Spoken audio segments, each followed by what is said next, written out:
Okay. Turns out the videos I made on Operation Rainwater got deleted, so I'm re-recording.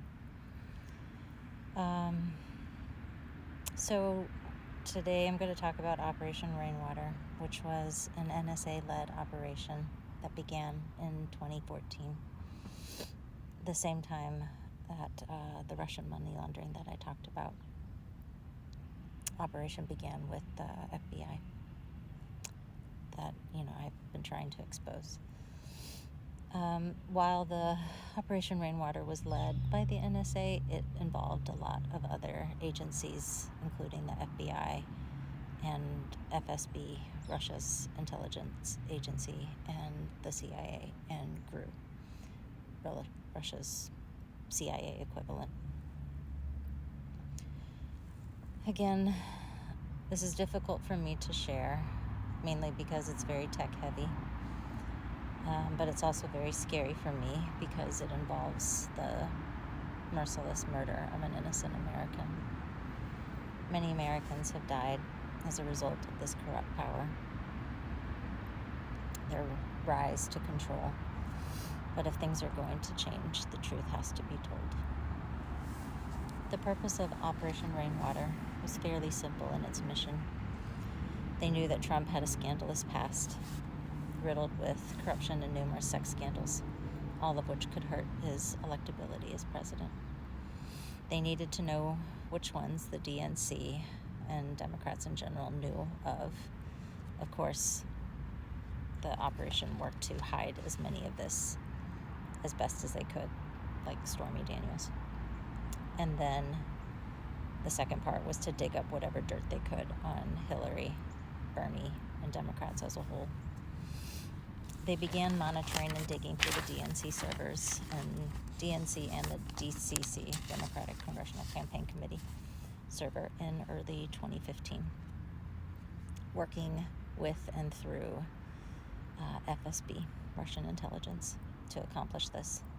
They remained largely undetected until May 2016, when they used GRU to carry out a second, bigger hack to go in and copy all the documents in the servers, DNC and DCC. And this is what resulted in the DNC hiring CrowdStrike, a cybersecurity company, to analyze the hack. Rainwater agents knew that this was going to happen ahead of time and already had a plan in place.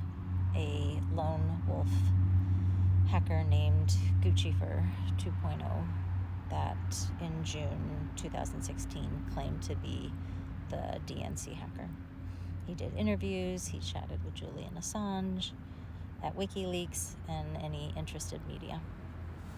But CrowdStrike and just about every major cybersecurity company stood firm in their analysis, and the DNC security breach report saying that was bullshit, and stood firm that Guccifer was not the hacker. But it was done by two hacking groups, Cozy Bear, which was linked to FSB, and the second hack, which retracted the documents, called Fancy Bear, linked to GRU. This is where I believe Rainwater agents panicked.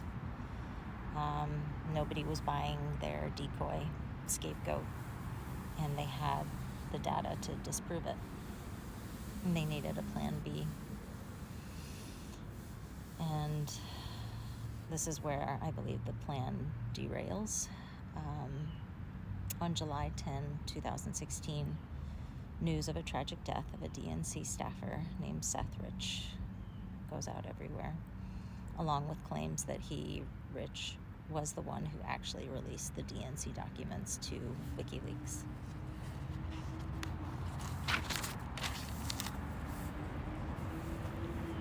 Did they kill Seth Rich, a young 27-year-old DNC staffer that loved America and only wanted to make it better? Yes, they did. But the question you need to ask is which they. I don't believe that any of the government agents on Operation Rainwater, U.S. or Russian, knew of that, had any part of it, involvement or awareness of the murder of Seth Rich. As I've stated before in my dealings and fighting with the FBI, I found many of them to be good, moral men. And in my heart, I believe that many of them, not all, are trying to do the right thing. So I don't think they would have been asked. It's too risky, and this corrupt power needs these agents to be able to stay loyal, follow orders. But this corrupt power will kill. They will do the dirty work that FBI or government agents cannot and will not. And they have enough criminals in their back pocket so that it's very easy to carry out. So they killed Seth Rich, an innocent man who had nothing to do with their scheme. And this is how desperately this corrupt power, call it the deep state, whatever, wanted Trump to be in power. There's another reason I know it was done this way, because they tried to do something similar to me. In March 2024, 2 months after my first round of TikTok posts naming this Russian FBI money laundering, and after fighting against the FBI to expose it,